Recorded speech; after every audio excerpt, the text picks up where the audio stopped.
जय श्री राम। मित्रों, विश्वास, आस्था और प्रेम का अद्भुत प्रसंग आज आप सभी को सुनाऊंगा।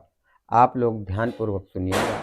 आज 49 मरुदगण की कथा के बारे में बताऊंगा।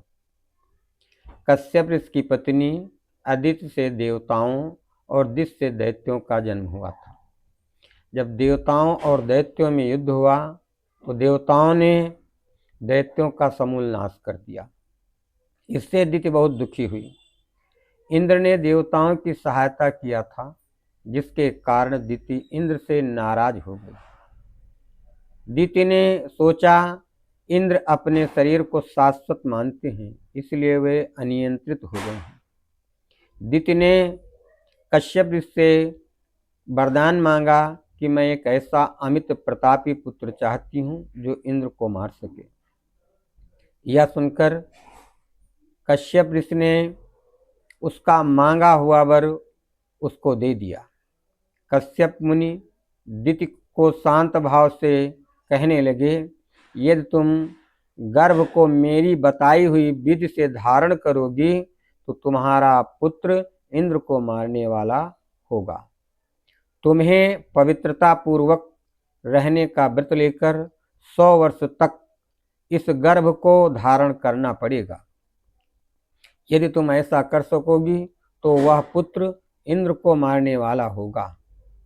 तब उस देवी ने अपने महातपस्वी स्वामी से कहा कि ठीक है, मैं ऐसा ही करूंगी। अदिति गर्भ को धारण कर पवित्रता पूर्वक रहने लगी। अमित पराक्रमी देवताओं के श्रेष्ठ गण को प्रकाशित करने वाले कश्यप मुनि अदिति में गर्भ को स्थापित कर तपस्या करने के लिए पर्वत की ओर चले गए। इधर इंद्र अदिति में दोष ढूंढने लगे और 100 वर्ष पूर्ण होने से पहले ही इंद्र ने उसका दोष देख लिया। एक बार अदिति बिना पैर धोए हुए सोने के लिए चली गई।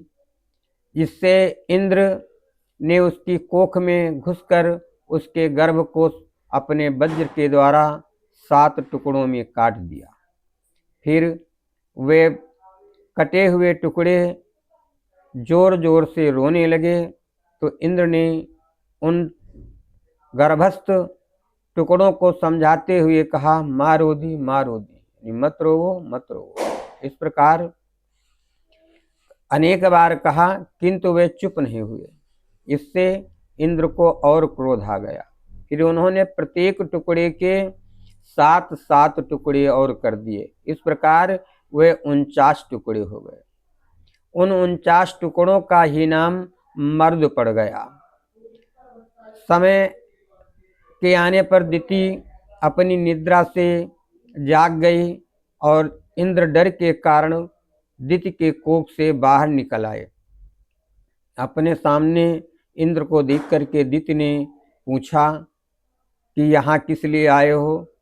तो इंद्र ने आने का पूरा कारण और पूरा वृत्तांत कह सुनाया।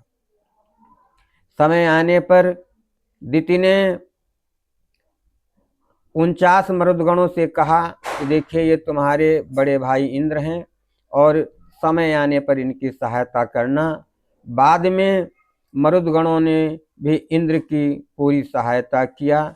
इस तरह ये प्रेम और आस्था का अद्भुत प्रसंग आप लोगों को आज सुनाया।